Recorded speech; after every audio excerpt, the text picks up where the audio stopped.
Yo, what's up, guys? Here's your Dawn Marathon back again. 4 days left till Christmas, and today I'm gonna give you a short review on my experiences with the Garmin Venu Black Gold. So I'm gonna take it off so you can have a better look. And here we go. Let's do this. So this beautiful watch right here, the Venu Black Gold, is a tiny little marvelous gadget at a retail price of $400. So it is the first touchscreen smartwatch by the first smartwatch, not the first touchscreen, first smartwatch by Garmin, and it came out in November 2019, and we got December 20th, 2020. And after having had many multiple wonderful watches such as the Garmin Fenix 6X Solar Pro, I came to the conclusion that it was too much money spent, and I bought this one from Las Vegas for $205 because it simply sufficed my needs. And this is a review for runners specifically. So all you need as a runner is effective running trackings. I have deleted all of my other apps except running and walking, breathwork, navigation, and biking, of course. And I've left this one, and you got wonderful settings going on for this type of watch. You can choose between GLONASS and GPS, or Galileo and GPS. You can set just the same data fields options as in any other Garmin running watch, which is not considered a entry level.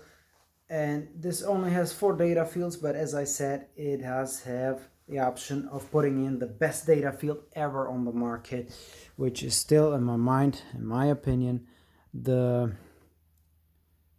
let's see, settings, data screens, screen 1. It is this one, the G Run. You got the option of putting many fields into it.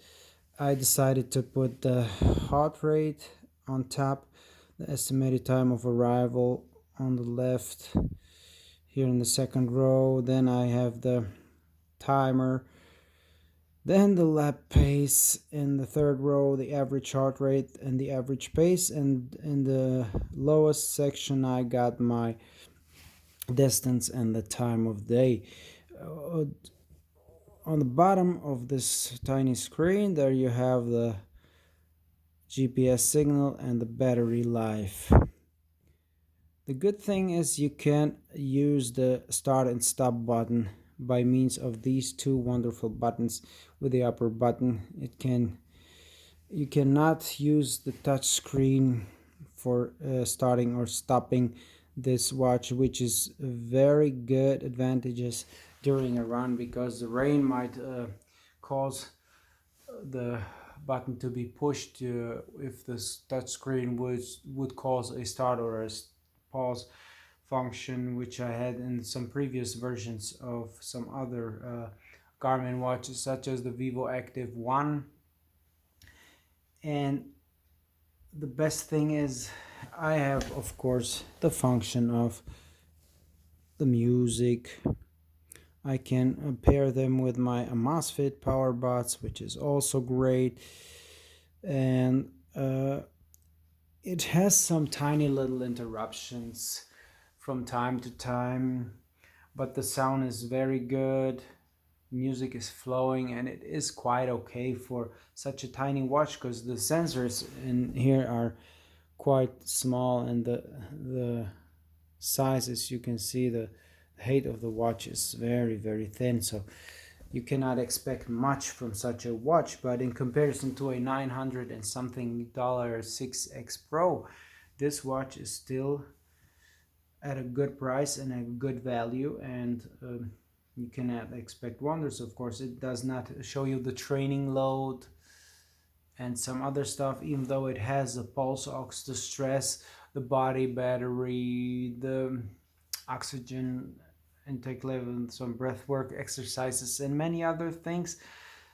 But you don't really need the training load, because the training load itself is annoying when you're not using the strap. The heart rate strap is essential for monitoring a proper training load, meaning you cannot have a realistic training load data when your heart rate strap is not attached, because it's wrong measuring with the optical heart rate sensor. And now here comes the best advantage of this watch, which I haven't experienced in the last versions of the watch.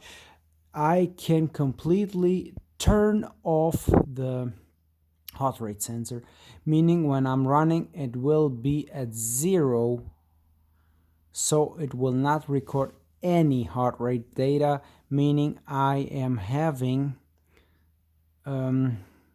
saving my battery, and I'm not synthetically spoiling the data load, the training load, if there was such an option, which for the Solo 6X Pro was the case. I could not turn off the heart rate optical sensor at all when not using the strap, so the training load went nuts, which was not very nice for me. However, I do have, fortunately, a possibility of looking up my Vo2 Max, which is presently at 59, as you can see from yesterday. It will be calculated when running with a heart rate strap, and that's a good thing. So you don't need to worry that your training load is not giving you any data. On the other hand, you are having in the Garmin Connect app those training possibilities, training workouts to prepare for a 5K, a 10K, or a half marathon. You can download them. You can have those exercises on your screen, which you can watch, and you can have a training monitoring, and of course a monitoring of the training load via that function, so you don't necessarily need those supervision of that training load itself. Well, what else can I say? Yeah, the Garmin Pay function, it's not that important. I haven't installed it yet. I will do it in the future, just in case I'm not having enough cash with me. It is right here. I will have to install it. Yeah, the wallet is empty.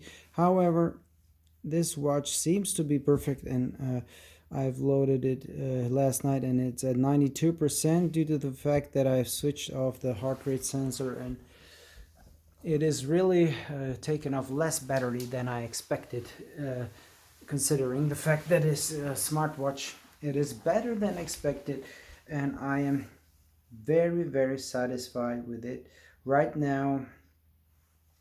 The other point which has been criticized by many was the fact of it not having a transflective screen, meaning that is reflecting too much light in the sun, meaning that you are not having a clear vision of the data fields, which I have experienced not to be true. Even with the lowest brightness contrast, it has been showing a clear, crystal clear data in the sunlight. I am absolutely satisfied with this watch, even though of course it takes up to a second or slightly less until the screen turns off when you're raising your wrist.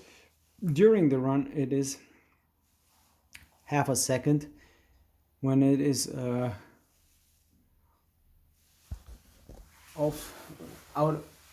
outside that function, it is showing up quicker, which I don't understand, but it should be quicker during the run. However, it is good enough because the battery consumption is very, very good, and I am totally satisfied with this refurbished watch, and I would recommend for a serious runner having this watch in connection with the G-Run data field. So this is it for it now.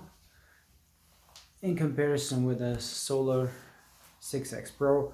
It is sufficing my needs absolutely, and I do not need that Solar 6X Pro ever again.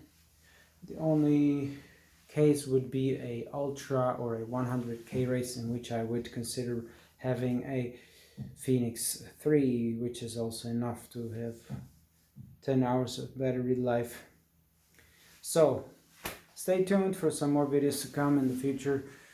I don't know what's next, but one thing's for sure, we are having the holidays upcoming, so stay tuned. Your Dawn Marathon, Garmin Venu Black Gold.